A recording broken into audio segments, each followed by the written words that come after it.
everyone. I'm Pastor Matt, and you can see that Jeff Manto is with us too. Jeff is a former Philadelphia Philly and the manager of the Trenton Thunder, and also a dad and a husband. And so Jeff and I were talking, and we thought it would be a really good idea just to remind all of the parents about how important it is to be a parent, to do that intentionally, and to make a difference every day with what we do. So what we plan to do is just have these little episodes about 5 minutes long with tips for parents, and we hope that it's encouraging to you. We'll have a different one each week, and we'll let you know about that, and feel free to pass them on to other people. But today we want to talk about how we can use adversity or hard things to forge our character. And I think it's a really important topic, don't you, Jeff? I really do. I'd say with things going on in the world today, despite the pandemic, and obviously that's a lot of adversity and it causing a lot of stress in a lot of families and a lot of conversations.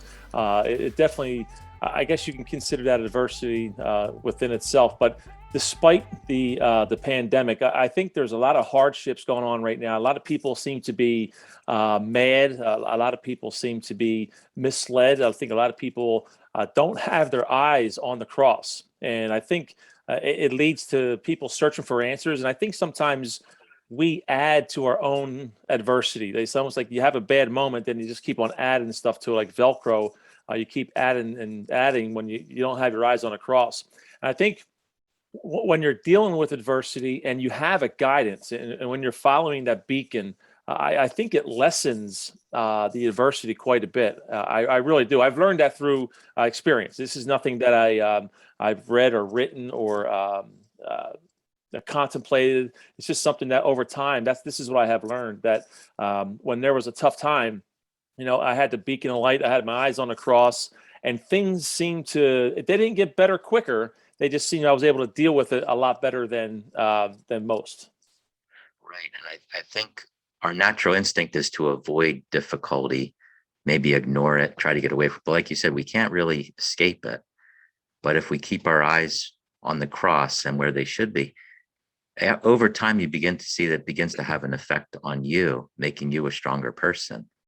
I really think so. I really do think so. I think once you get a time for prayer, once you get a time to reflect on what really is going on and what caused the adversity, and in some crazy, weird way, the adversity becomes somewhat, it reverses itself and becomes a beautiful part of your life because it was such a glorious learning experience. And I know one of the most glorious things in my life was watching, being there when someone passed on, and you would think that's hard, that's hard, it's tough, how can I go through that? And when that happened, it was one of the most beautiful things I've ever witnessed in my life. And I'm sure looking at it in that way, others who don't have that belief or don't believe in the cross and believe in Jesus Christ and believe in God have a tough time with that. But it was a beautiful thing. And what more adversity can you deal with other than the passing of a family member? Somebody once told me that compared to a caterpillar, like when they go into their cocoon, they are a caterpillar. And then as they begin to break out of the cocoon, the caterpillar has to break through that cocoon in order to strengthen its wings as a butterfly. And if you come along and you undo the cocoon for them, that butterfly will never fly. It's through the adversity of fighting through the cocoon that they strengthen their wings, and then they're able to fly to new heights. And so many times we're going through difficulties. We don't realize that. We don't see the hope behind it.